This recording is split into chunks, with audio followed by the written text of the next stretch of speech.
오늘 하나님의 말씀을 여러분과 함께 나누려고 하는데, 여러분 그 영화 암살이라는 영화 아십니까? 그 본 적 있으시죠? 그 영화에 여러 인물들이 나오는데 그 중에 이제 주인공 중 한 명이 이정재가 연기한 염석진이라는 인물이 있습니다. 여러분 이 사람이 어떤 사람이었습니까? 기억하십니까? 네, 배신자라고 바로 이야기를 하네요. 영화 마지막 장면에 이 염석진이 해방 후에 이 반민특위 법정에서 재판을 받는 장면이 등장합니다. 자신을 소개하라는 말에 자기는 독립된 나라의 경찰이다라고 소개를 합니다. 근데 그는 분명히 친일 행위를 했거든요.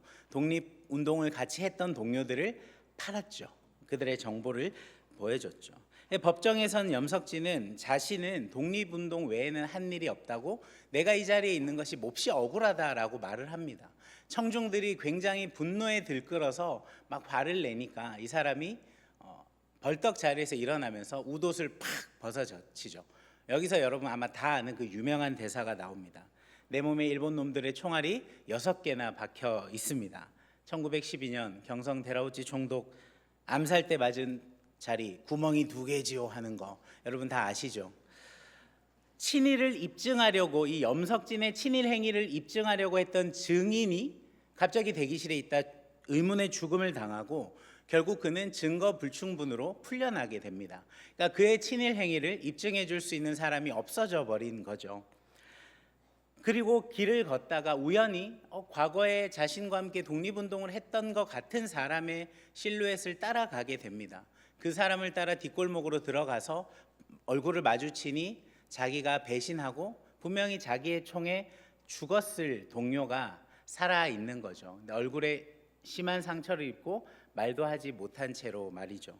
그리고 나서 과거 자신이 배신했던 안호균이라는 이 독립운동가도 함께 그 자리에 나타납니다. 그리고 염석진을 향해 이 안호균이 총을 들이밀면서 이야기하죠. 왜 동지들을 팔았나? 그 물음에 염석진이 뭐라고 대답을 합니까? 몰랐으니까. 해방될지 몰랐으니까.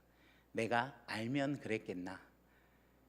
그리고 염석진은 자신이 배신했던 이 독립투사들의 총에 맞아 죽음을 맞이하게 됩니다. 몰랐으니까.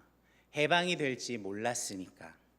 일제강점기 당시 친일 행위를 했던 많은 사람들 중에 어떤 사람들은 아마 처음부터 굉장히 계산이 빨라서 처음부터 일본에 열심히 친일 행위를 한 사람도 있겠지만, 또 많은 경우는 열심히 독립투쟁을 하고 독립운동을 하다가 끝내 지치고 이 독립이 올 것 같지 않은 마음이 낙심하여서 변절을 한 사람들도 상당히 많이 있습니다.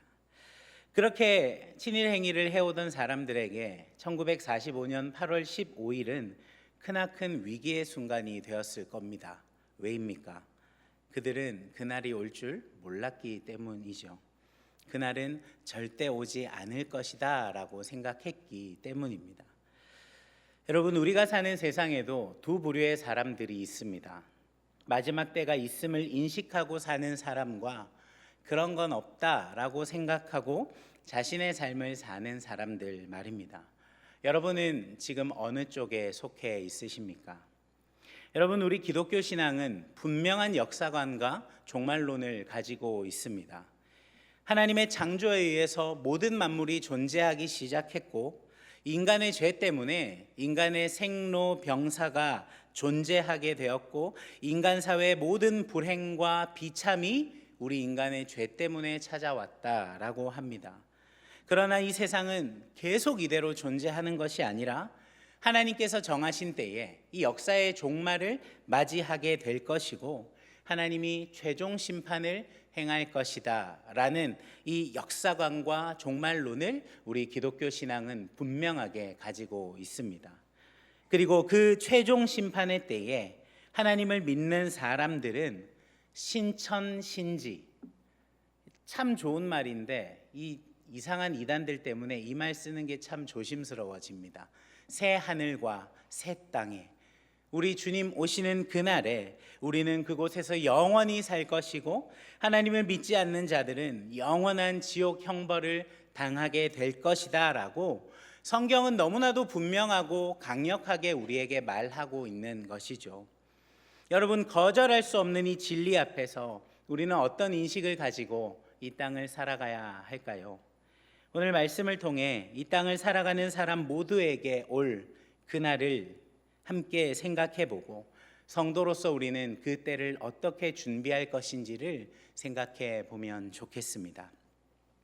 오늘 본문 1절부터 3절은 이렇게 기록합니다. 형제들아, 때와 시기에 관하여는 너희에게 쓸 것이 없음은 주의 날이 밤에 도둑같이 이를 줄을 너희 자신이 자세히 알기 때문이라. 그들이 평안하다 안전하다 할 그때에 임신한 여자에게 해산의 고통이 이름과 같이 멸망이 갑자기 그들에게 이르리니 결코 피하지 못하리라. 바울은 1절에서 때와 시기에 대해서 말합니다. 이것은 예수 그리스도의 재림의 때까지 얼마가 남았으며 그 정확한 연월이 언제인가를 묻는 것이죠. 이러한 표현은 부활하신 주님을 향해서 이스라엘 나라를 회복하심이 언제입니까? 이때입니까? 묻는 제자들의 물음도 똑같이 있었습니다. 그리고 그러한 물음에 예수님은 사도행전 1장 7절에서 이렇게 대답하셨습니다. 이르시되 때와 시기는 아버지께서 자기의 권한에 두셨으니 너희가 알 바 아니요. 주님께서 분명히 이렇게 말씀하셨음에도 많은 사람들은 그 때와 시기를 궁금해하면서 살아갑니다. 1992년 10월 28일 24시에 예수님이 공중 재림하고 교회는 휴거된다라고 주장했던 이들이 있습니다. 다가올 미래를 대비하라라는 뜻으로 그 조직의 이름은 다미선교회였습니다.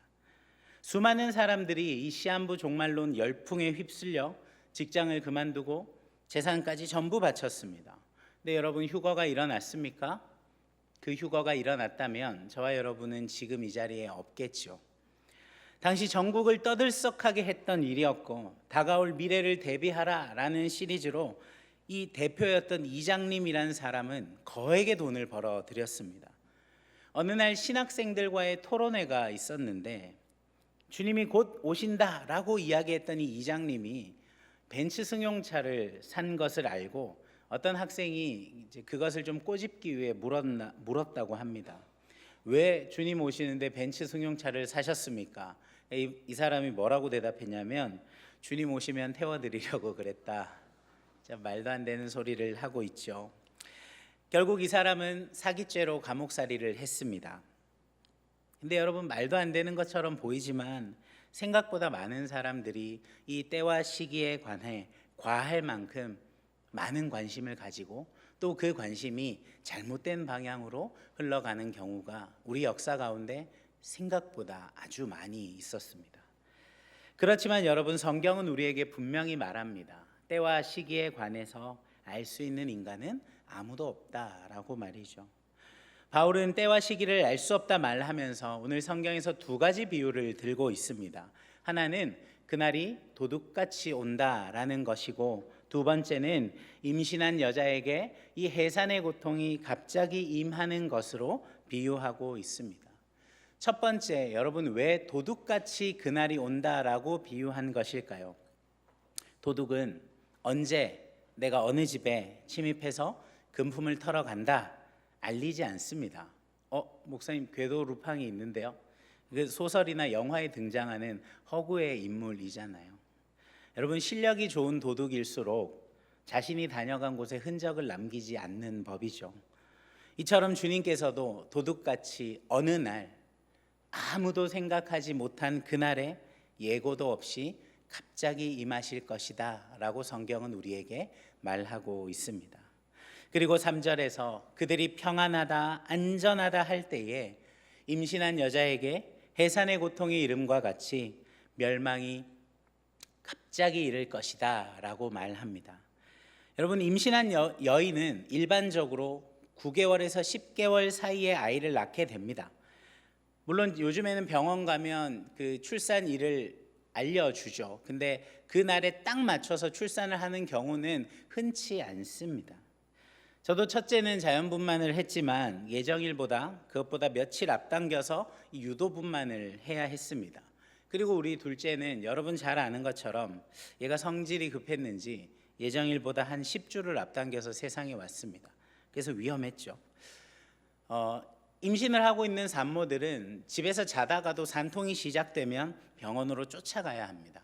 그래서 예정일이 가까워 오면 집에 항상 이런 가방을 하나 싸놓습니다. 언제든지 병원으로 달려갈 수 있도록 말이죠. 그런데 여러분, 이 해산의 고통과 이 주님의 재림의 때가 가지는 분명한 공통점이 있는데요. 정확한 때와 시기는 알 수 없을지라도 이 해산의 때와 그리고 예수님의 재림의 때는 예고된 것이고 분명히 언젠가는 일어나는 사실이라는 것입니다. 특히 주님의 재림은 역사의 마지막 사건으로 어느 누구도 피할 수 없으며 믿음으로 살지 않는 사람들에게는 특별히 멸망과 재앙의 날이 되는 것이죠. 주님의 재림은 다가올 미래에 분명히 있는 것이고 또 그것은 아무도 피할 수 없습니다. 그리고 그때와 시기는 아무도 알 수 없고 하나님만 아시는 것이죠. 하나님은 우리에게 그 날을 아는 것을 허락하지 않으셨습니다. 도둑이 갑작스럽게 임하듯 임산부에게 산통이 갑자기 오듯이 주님의 재림도 우리에게 그렇게 올 것이죠. 우리 이어지는 본문 4절과 5절을 한번 보겠습니다. 그런데 4절과 5절은 이렇게 기록합니다. 형제들아, 너희는 어둠에 있지 아니하매 그날이 도둑같이 너희에게 임하지 못하리니 너희는 다 빛의 아들이요 낮의 아들이라. 우리가 밤이나 어둠에 속하지 아니하나니. 분명히 주님의 재림이 도둑같이 임하고 멸망에 이르게 된다라고 했는데 바로 이어서 바울이 뭐라고 말합니까? 너희는 어둠에 있지 아니하다. 도둑같이 너희에게 오지 못한다. 여기서 말하는 너희가 누구입니까? 예수 그리스도를 구주로 고백하는 성도들, 그리스도인들입니다. 여러분, 그리스도인들에게는 도둑같이 주님이 오시는 것이 아닙니다. 왜일까요? 우리의 소속이 달라졌기 때문이고 우리의 신분이 달라졌기 때문입니다. 바울은 4절에서 그리스도인들은 어둠에 있지 않다라고 말하고 5절에서는 우리가 다 빛의 아들이다 말합니다. 그리고 뒤에 이어진 8절에서는 우리가 낮에 속하였다라고 기록합니다. 여러분, 성경은 이 믿는 자, 신자와 불신자의 차이를 빛과 어둠으로 많이 비유합니다. 세상은 어둠으로 가득 찬 캄캄한 밤과 같고 사단이 지배하고 죄악과 죽음의 권세가 지배하고 있는 곳입니다. 그곳에는 생명도 소망도 미래도 없는 곳으로 많이 비유가 되죠. 그러나 빛이 지배하고 있는 영역은 어떻습니까? 그곳은 하나님께서 왕으로 다스리시는 영역입니다. 하나님의 보호하심이 있는 영역이죠. 우리가 그리스도를 믿고 그분을 나의 구원자로 고백하여 구원을 받게 되면 바로 이 어둠의 왕국에서 해방되어서 우리는 빛의 나라, 낮의 세계로 옮겨지게 되는 것입니다. 이것을 골로새서 1장 12절과 14절에서는 이렇게 기록합니다. 우리로 하여금 빛 가운데서 성도의 기업의 부분을 얻기에 합당하게 하신 아버지께 감사하게 하시기를 원하노라.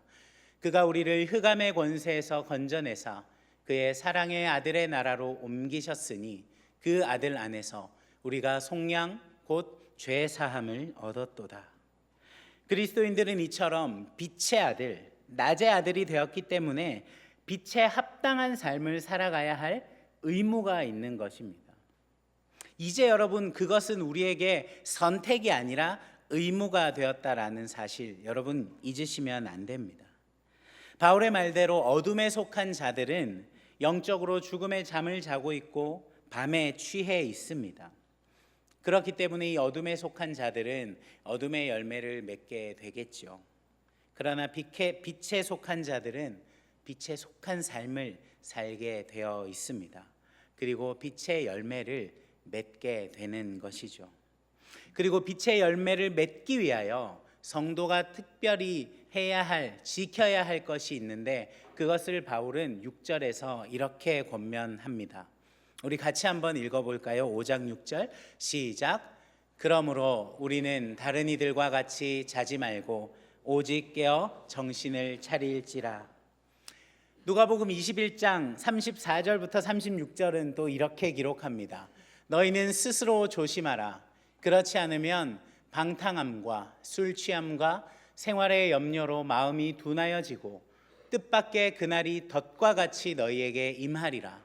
이 날은 온 지구상에 거하는 모든 사람에게 임하리라. 이러므로 너희는 장차 올 이 모든 일을 능히 피하고 인자 앞에 서도록 항상 기도하며 깨어 있으라 하시니라.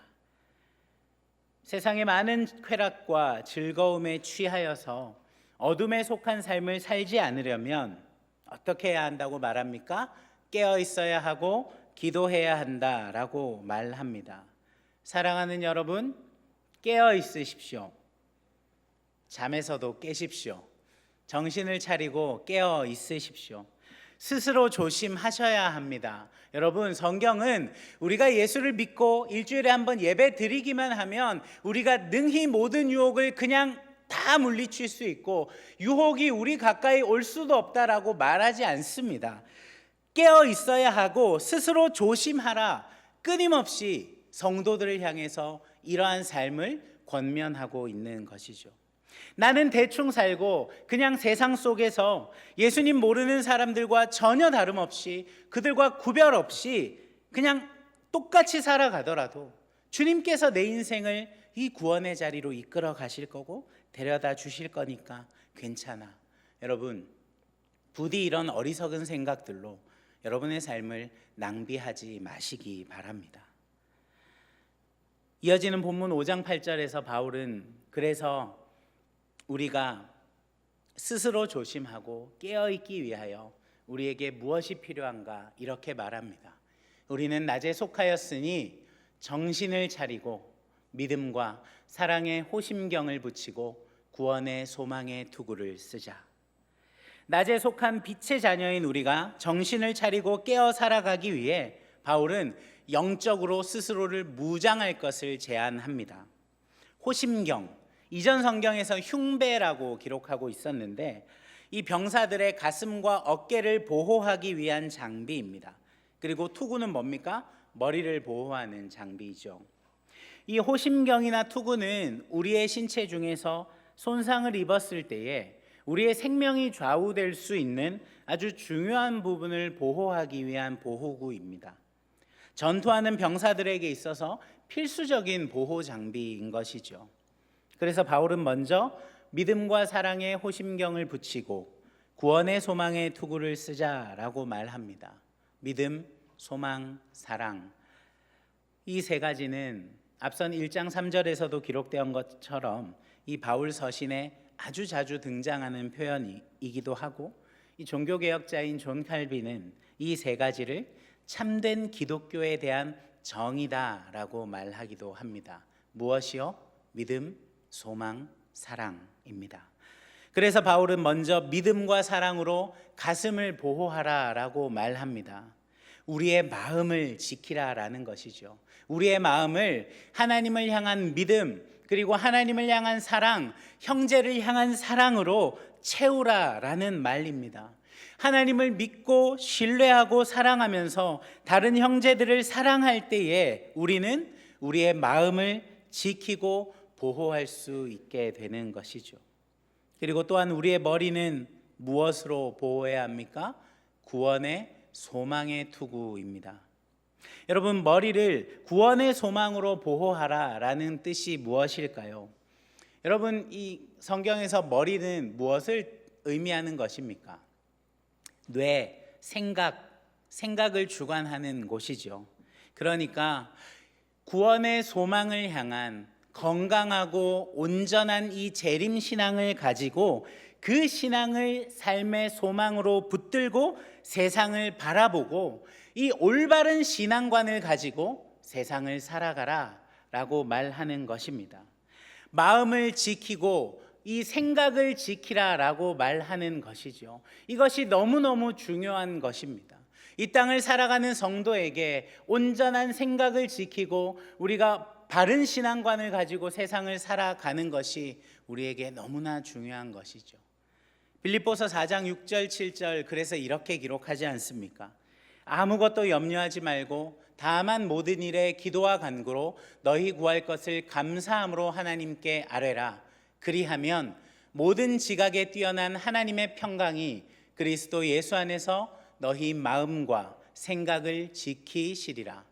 여러분, 이 빌립보서 아시죠? 기쁨의 서신. 그러나 바울이 감옥 가운데서, 고난 가운데서도 우리가 기뻐할 수 있는 이유를 말하고 있는 것인데, 아무것도 염려하지 말고 모든 일에 기도와 간구로 하나님 앞에 기도하라. 여러분, 이것도 중요하지만 이 뒤에 오는 7절의 이야기, 우리가 그렇게 기도할 때 우리 가운데 어떤 변화가 일어나느냐, 그 문제가 단숨에 해결되는 것이 아니라 무엇이 모든 지각에 뛰어난 하나님의 평강이 그리스도 예수 안에서 무엇을 지킨다라고 말합니까? 우리의 마음과 생각을 지킨다라고 말합니다.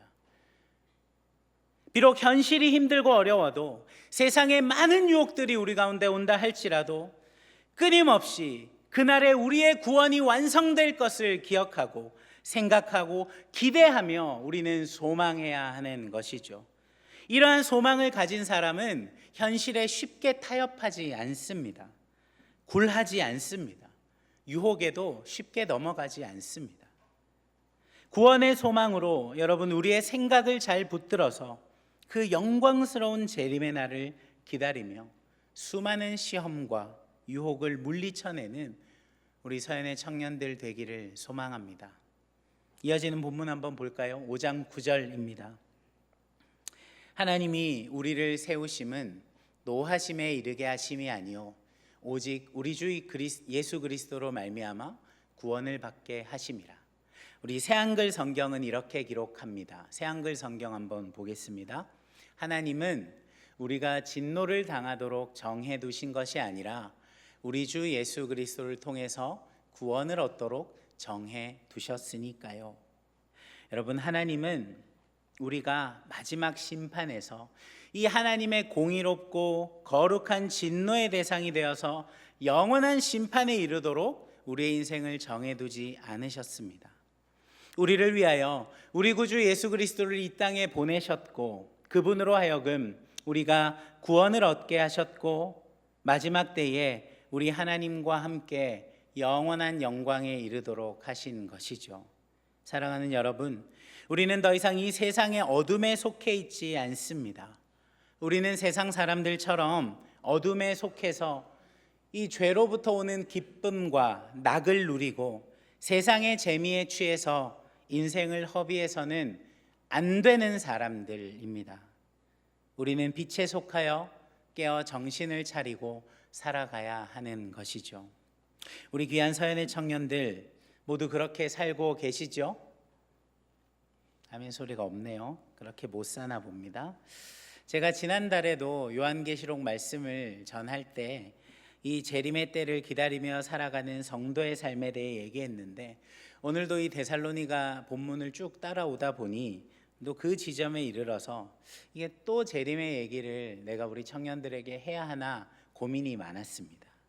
과연 예수님의 재림 이야기를 이 시대를 살아가는 청년들이 그것을 듣고 그들의 삶에 어떤 영향이 있을까? 내일도 힘겹게 직장으로 출근해야 하고 보고 싶지 않은 상사의 얼굴을 내일도 마주해야 하는 청년 누군가에게 언제가 될지 모르는 취업을 준비하면서 오늘도 내일도 하염없이 공부하고 준비하고 또 스트레스를 받고 있을 우리 청년 누군가에게, 또 도저히 해결되지 않는 많은 문제와 어려움들로 인해 그 어려움을 겪고 있는 누군가에게, 또 인생을 살아가면서 한 번도 나에게 일어날 것이라고 생각지 않았던 뜻밖의 문제들을 경험하고 맞닥뜨리고 너무나도 무겁고 아픈 현실을 살아가고 있을 청년에게 과연 예수님의 재림 이야기가 그냥 나와는 아무 상관없는 이야기로, 그냥 뜬구름 잡는 이야기로 들리지는 않을까, 그런 걱정과 염려가 있었습니다. 그러나 여러분, 너무나 사랑하는 우리 서연의 청년 여러분, 너무나 아프고 어려움 가득한 인생을 우리가 살아가고 앞으로도 우리는 그런 인생을 살아야 합니다. 미안하지만 이 땅에서의 우리의 삶은 기쁨의 순간들보다 어려움과 또 믿음을 지키며 살아가는 가운데 다가오는 고난의 순간들이 더 많을 겁니다. 그러나 여러분, 이 삶이 끝이 아니란 것만 기억하십시오. 지금 인생이 끝이고 예수님의 재림이 없다면 저도 여러분에게 그렇게 말할 겁니다. 여러분 인생 한 번뿐입니다. 길어야 100년밖에 못 사는 인생인데 그냥 여러분 마음대로 하고 살아야 됩니다. 여러분이 인생의 주인이잖아요. 하고 싶은 것 다 하면서 눈치 보지 말고 사십시오. 오늘 같은 날 왜 예배를 드리러 옵니까? 날씨 좋은데 밖에 나가서 실컷 놀아야죠. 이렇게 말하는 것. 이 땅에서의 삶이 이것이 끝이라면 한 번밖에 없는 인생 사는데 여러분 왜 참고 있습니까? 왜 바보같이 그렇게 참고 인내합니까? 왜 그걸 그렇게 포기합니까? 여러분의 권리 포기하지 마십시오. 여러분 억울하잖아요. 저도 아마 그렇게 얘기할지 모르겠습니다. 그런데 여러분, 이 땅에서의 삶이 끝이 아니라고 성경은 우리에게 분명히 약속하고 있습니다. 주님의 날이 반드시 있어서 그분께서 언젠가 이 땅에 오셔서 빛의 자녀들과 어둠의 자녀들을 분리하시고 심판하실 때가 있다라는 것입니다. 그렇기 때문에 여러분, 그 날이 오지 않을 것처럼, 그 날이 없는 것처럼 살면 안 됩니다. 설교 서두에 말했던, 이 영화에 등장했던 해방이 올 줄 몰랐기 때문에 친일 행위를 했던 그 염석진처럼 하나님을 등지고 세상의 것들에 마음을 쏟는 그런 인생 절대 살면 안 됩니다, 여러분. 도망치지도 말고 주님 앞에 등을 돌리지도 마십시오. 하늘을 바라보고 그곳으로부터 임하실 주님을 기억하십시오. 여전히 죄가 가득하고 성경이 말하는 밤의 문화가 지배하고 있는 이 세상 속에서 믿음을 지켜내며 우리의 신앙 정체성을 지켜내는 것이 여러분 얼마나 어려운 일입니까? 일제강점기 독립투사들이 자신의 절개를 지켰던 것 이상으로 어쩌면 이 시대 우리가 신앙을 지키고 깨어있는 삶을 사는 것은 참으로 어렵게 느껴지고 또 지독히도 외롭게 느껴집니다. 왜요? 주위에 신앙인들이 점점 없거든요. 고개를 둘러봐도 그냥 나 혼자 신앙생활 하는 것 같거든요. 그것을 너무나 잘 알고 있는 바울이기에 이 예수님의 재림의 때를 위해 깨어있으라, 이 5장 1절부터 11절에 그런 편지를 하는데 11절 마지막을 어떻게 마무리하고 있습니까? 우리 11절을 새 한글 성경으로 한번 보면 이렇게 기록하고 있습니다. 이런 까닭에, 어떤 까닭입니까? 예수님의 재림이 반드시 있기 때문에, 그렇기 때문에 여러분은 서로 용기를 북돋아주고 한 분 한 분 서로를 세워주십시오. 지금 그렇게 하고 있는 것처럼 말입니다. 누구를 향한 편지입니까? 데살로니가 교회 성도들을 위한 편지죠. 세워진 지 얼마 되지 않은 이 개척교회가 서로 용기를 북돋아주고 서로가 서로를 격려하며 믿음의 선한 싸움을 함께 싸워 나가고 있는, 지금 하고 있는 것처럼 여러분 계속 그렇게 재림의 때를 대비하십시오. 사랑하는 여러분, 여러분에게 묻고 싶습니다. 우리 서현 청년 공동체에게 이 말씀 그대로 적용해도 되겠습니까? 여러분, 지금처럼만 하십시오. 여러분, 청년 공동체 지체들을 향해 지금처럼만 하십시오. 여러분, 이 말 그대로 적용하면 여러분 주님 앞에서 책망받지 않을 자신 있으십니까? 자신 없죠? 여러분, 우리는 믿음의 경주를 하고 있습니다. 그런데 이 경주는요, 기록 싸움이 아닙니다. 때로 신앙생활을 하면서 마치 이것을 기록 경주하듯이 생각하는 사람들이 있습니다. 내가 기도 더 많이 하고, 내가 성경 더 열심히 보고, 헌신 더 많이 하고 열심히 해서 얘보다, 이 사람보다 더 내가 앞서가는 성숙한 신앙인이 돼야지. 나쁘지 않습니다. 좋죠. 그런데 여러분, 우리가 하는 믿음의 경주는 누가 더 빨리 들어오느냐가 아니라 끝까지 그것을 완주해내는 것이 목표인 경주라는 것 기억하십시오. 그러니 여러분, 오늘 본문 말씀처럼 서로가 서로에게 용기를 북돋아주는 사람이 되어 주십시오. 여러분, 한 사람이 있어서 다른 지체들이 믿음을 잃지 않을 수 있게, 오히려 흔들리는 삶 속에서도 여러분의 존재 때문에 다른 지체가 말씀과 기도로 단단히 뿌리 내릴 수 있도록 여러분, 그런 사람이 서로에게 되어 주십시오. 그래서 우리 모두가 주님 오시는 그날에 그 영광의 나라에 함께 들어갈 수 있도록, 이 믿음의 경주를 끝까지 완주해낼 수 있도록 서로를 끊임없이 격려하며 함께 걸어갈 수 있기를 소망합니다. 여러분, 혼자 가지 말고 함께 걸어가십시오. 우리 옆에 있는 사람 얼굴 한번 보고 이렇게 말해줄까요? 우리 끝까지 완주합시다. 하나님이 당신과 함께 하십니다. 왜 안 하고 절 보고 있죠? 마지막으로 나도 당신과 함께 하겠습니다. 네, 오글거리죠. 안 해보니까요. 여러분, 다시 오실 주님을 기다리면서 신실한 믿음의 삶 살아가는 우리 서연의 모든 청년들 되기를 주님의 이름으로 간절히 부탁합니다.